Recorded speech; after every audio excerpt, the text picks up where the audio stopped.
TV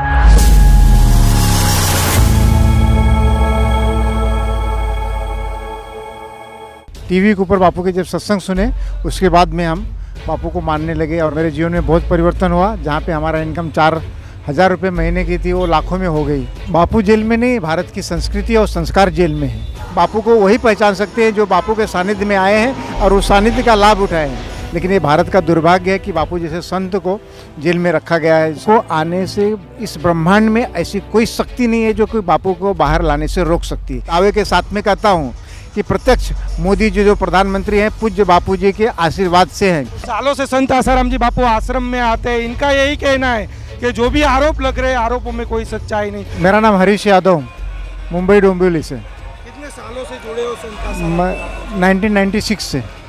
हाँ, क्या जीवन में परिवर्तन है? मतलब बापू से नहीं जुड़े थे, उसके पहले कैसा जीवन था? बापू से जुड़ने के बाद जीवन में क्या परिवर्तन है? बापू से जुड़ने से पहले हम किसी भी संत को मानते नहीं थे, लेकिन 96 में बापू से टीवी के ऊपर बापू के जब सत्संग सुने उसके बाद में हम बापू को मानने लगे और मेरे जीवन में बहुत परिवर्तन हुआ। जहाँ पे हमारा इनकम 4,000 रुपये महीने की थी वो लाखों में हो गई।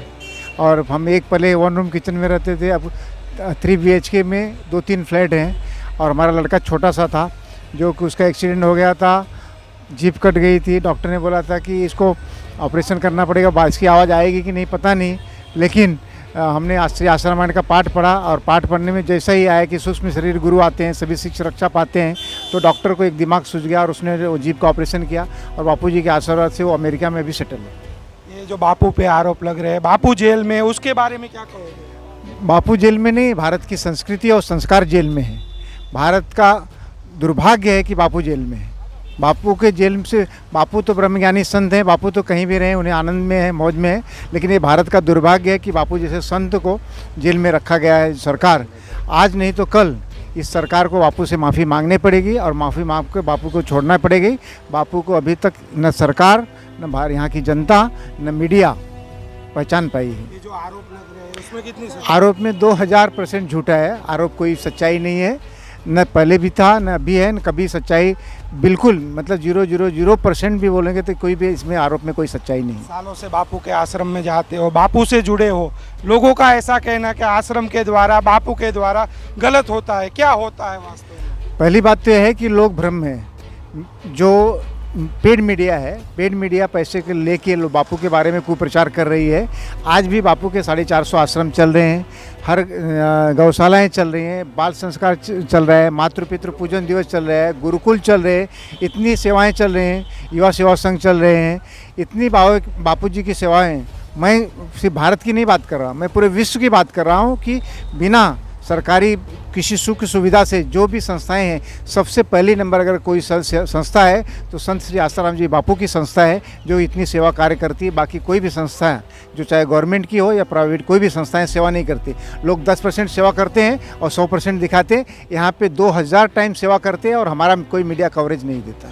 जिनके ऊपर पॉक्सो एक्ट लगा है, ऐसे लोग आप कोरोना काल में देखे होंगे कि सभी को छोड़ दिए गए। लेकिन बापू जी की इतनी उम्र होने के बाद में, उनकी उम्र, उनकी बीमारियों को देखते हुए भी उन्हें नहीं छोड़ा गया। बापू को आने से इस ब्रह्मांड में ऐसी कोई शक्ति नहीं है जो कोई बापू को बाहर लाने से रोक सकती है। बापू अगर अपने अंगूठे से अगर इस पृथ्वी को दबाए तो पृथ्वी दब सकती है, पूरे ब्रह्मांड में हलचल हो सकता है।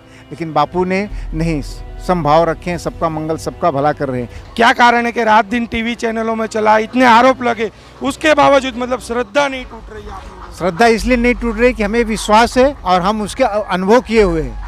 जो मीडिया में देख के जो अपने विचार प्रकट करते हैं उनकी बात अलग है, हमें प्रत्यक्ष अनुभव है। और आज देख रहे हो यहाँ पे लाखों की संख्या में लोग आ रहे हैं। पूरे भारत में नहीं, विदेश में, पूरे 156 देशों में बापू के साधक हैं और हर जगह से इसी से संस्कृत रक्षा कीर्तन चल रहा है। बापू को जितना समय जेल में रखेंगे उतना समय भारत का दुर्भाग्य रहेगा। लेकिन लोगों का तो ऐसा भी कहना है कि तो अंधभक्ति है, अंधश्रद्धा है, क्या कहोगे उनको? मुझे हंसी आ रही है जो कहते हैं कि अंधभक्ति है, अंधे, क्योंकि उन्हें तो पता ही नहीं है, संत के बारे में जानते नहीं हैं, तो उन्हें कैसे बने? बापू को जानने के लिए तीसरा नेत्र की, तीसरे ज्ञान की ज़रूरत है। बापू को साधारण मनुष्य नहीं पहुँचे। जब भगवान कृष्ण राम इस पृथ्वी पे नर रूप में थे तब भी लोगों ने उनके ऊपर अंधश्रद्धा, अंधभक्ति का आरोप लगाया था। ठीक उसी तरह से बापू के ऊपर लगा रहे हैं। बापू को वही पहचान सकते हैं जो बापू के सानिध्य में आए हैं और उस सानिध्य का लाभ उठाए हैं। आपको मैं दावे के साथ में कहता हूँ कि प्रत्यक्ष मोदी जी जो प्रधानमंत्री हैं पूज्य बापू जी के आशीर्वाद से हैं। पहली बार जब वो आए थे गांधीनगर में तो इलेक्शन लड़ने के लिए, तो पूछा था बापू जी से कि हाँ वहाँ मैं वहाँ गवाह था कि मैं कहाँ से लड़ूं बापू। तो बापू गांधीनगर से लगूं कि राजकोट से लगूं। बापू जी ने बोला यहाँ से लड़। बोले मैं जीतूं। बोले बापू ने बोला तू जीतेगा और जीतने के बाद में मुख्यमंत्री बनेगा। तो सालों से संत आसाराम जी बापू आश्रम में आते हैं, इनका यही कहना है कि जो भी आरोप लग रहे हैं आरोपों में कोई सच्चाई नहीं। और एक सबसे बड़ी आश्चर्य की बात कि पिछले 10 सालों से संत आसाराम जी बापू जोधपुर की जेल के अंदर है। बापू को आजीवन कारावास की सजा हो गई, लेकिन भक्तों की श्रद्धा में रति भर की कमी देखने को नहीं मिली। ये जीता जागता उदाहरण है।